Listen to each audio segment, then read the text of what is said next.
terminou agora no fim de semana. Depois das negociações, documento e aquela dúvida que todos nós temos aqui em relação ao que de fato sai desse grande encontro mundial sobre o clima, já que nos últimos teve muita palavra bonita, muita negociação, muita gente falando e pouca coisa concreta. O presidente da COP30 diz que vai formular por iniciativa própria um roteiro para o fim dos combustíveis fósseis, porque esse assunto ficou ao largo do relatório final da COP30. André Corrêa do Lago disse que os esforços serão liderados pela ciência durante o mandato dele, que dura 1 ano. O texto final da COP30 ficou pronto neste final de semana e na coletiva de encerramento em Belém, Corrêa do Lago explicou que já era imaginado não se atingir um consenso sobre esse tema. Nós imaginávamos que seria muito difícil ter consenso sobre essa história, tendo em vista que, desde que nós aprovamos combustíveis fósseis em Dubai, há uma grande resistência de continuar a discussão do tema. Então, há uma resistência sobre o tema. E havia uma outra possibilidade, que era a de transformar isso numa agenda importante da COP. O que acabou acontecendo é que aconteceram as duas. Primeiro, houve uma imensa divulgação graças aos discursos do presidente, ou seja, o tema se tornou um tema central da COP. E segundo, a gente se deu conta de que, se não houvesse consenso na negociação, a presidência brasileira tinha suficiente autonomia para, não conseguindo consenso, criar o que eu anunciei hoje. Cláudio, Sônia, Thaís, quem está nos acompanhando, a gente já vinha trazendo aqui essas apurações de que a COP30 não teria o objetivo que foi estipulado pelo governo brasileiro alcançado no fim. Até porque tem uma questão muito simples, custa, grana. Quando você fala para os outros botarem a mão no bolso, todo o cálculo ali é feito. Só ver o fundo das florestas tropicais, né, Pedro? Lindo no papel, mas na hora de assinar o cheque... Não tinha outra saída, né, Cláudio? Nem perto, Thaís. Essa questão da COP aí, que parece ter sido mesmo um fracasso, até pela ausência de quem importa, né, que são os chefes de Estado e governo mais importantes do país. A gente viu os presidentes do Mercosul boicotaram a COP, os presidentes do BRICS também, e são organismos internacionais onde o Brasil é protagonista, né? Mas, assim, os relatos que eu ouvi, Pedro, até você poderia esclarecer melhor essa questão, você que esteve lá. A análise que eu ouvi, inclusive de pessoas sinceramente empenhadas no estudo e na discussão da questão do clima, é que a COP foi como é que eu diria, aparelhada pelos ativistas de esquerda de uma maneira geral. Virou um converscote de esquerda, mais do que uma questão ambiental. E o que acaba prevalecendo o interesse ideológico sobre as discussões técnicas, inclusive, do clima, ou discussões sobre o financiamento a ações para mitigar essas consequências no clima no planeta, né? E a hipocrisia permanente, né? A COP, eu ouvi, inclusive, relatos de que o odor de óleo diesel permeava assim, todos os ambientes da COP. Então, foi a COP do diesel, né?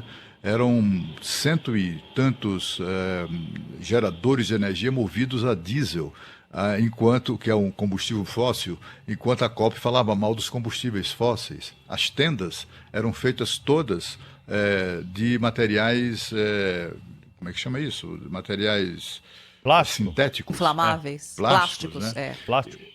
São sintéticos, nylon. Enfim, usando cuja matéria-prima são exatamente produtos que deveriam merecer a repulsa da COP30. E a gente viu, né, Cláudia, a facilidade com que o fogo se espalhou naquele momento em que teve um problema envolvendo um micro-ondas, né? É a prova disso. Mas assim, o que se viu, eu vi imagens, né, de plenárias de debate que tinha mais gente no palco do que na plateia.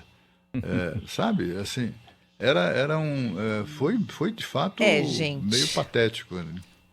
A palavra aqui internacionalmente, porque assim, você sabe que o Brasil é muito querido mundialmente. Então, assim, é frustração. Para não falar a palavra fracasso, a palavra foi usada frustração. Isso em todos os jornais, até os mais condescendentes aí, porque a cúpula é uma cúpula necessária. Isso precisa ser discutido. Só que a grande discussão, ela mal foi aberta, que é hoje como você ser sustentável num mundo que ainda precisa de combustíveis fósseis. Isso a Europa deixa claro que ainda precisa. Então, Sônia, como fazer, né? E como é que os países do hemisfério norte colocam dinheiro para os países pobres? Como é que a África pode ressuscitar? Com dinheiro de quem já queimou todo o seu estoque aqui em cima, né? O que você acha, Pedro? Você acompanhou muitas COPs e isso que você está falando é presente sempre. Agora, a gente tinha aqui a faca e o queijo na mão para mostrar algo diferente. Nós temos a agricultura tropical mais sustentável do planeta. O presidente Lula fala de combate à fome, botar prato de comida na frente de quem não tem o que comer. O Brasil poderia ter sido protagonista nessa COP de mostrar para essa faixa do planeta tropical como se produz alimento guardando a sustentabilidade, preservando a propriedade. Os dados apresentados durante a COP, lá em Belém, que nós acompanhamos, sobre a agricultura brasileira, eles falam por si. 65% do território preservado. 33% destinado ao agronegócio e temos safra recorde de soja, milho, cana, plantação, criação de animais para alimentar também as pessoas. A propriedade, 50% da propriedade preservada, dentro da propriedade. São números que mostram para o mundo como que o Brasil produz alimento, para combater a fome, para garantir a segurança alimentar. Agora, esse debate ficou de fora, ali do pavilhão azul, do pavilhão verde. Ficou para a Turquia.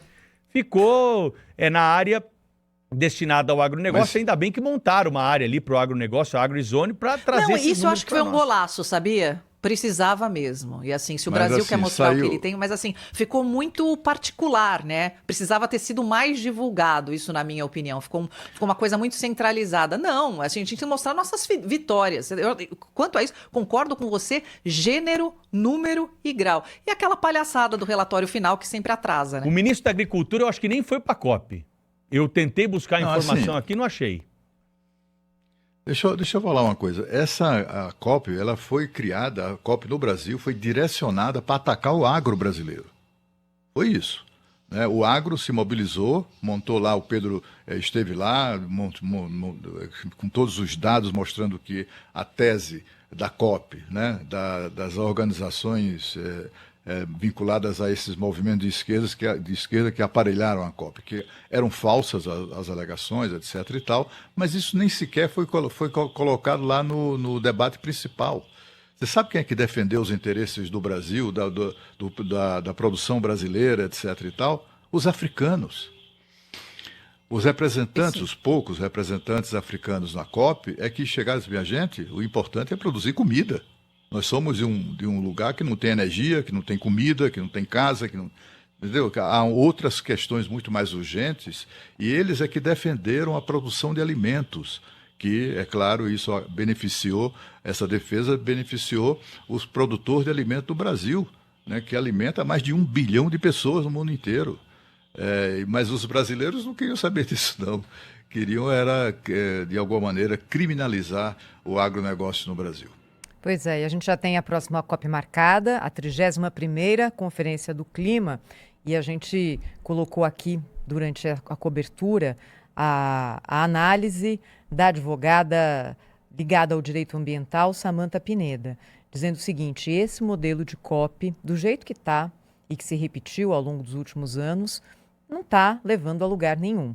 Então, ou é algo que se muda, ou se repete sem nenhum tipo de conclusão prática, como disse o Cláudio, uma espécie de convescote.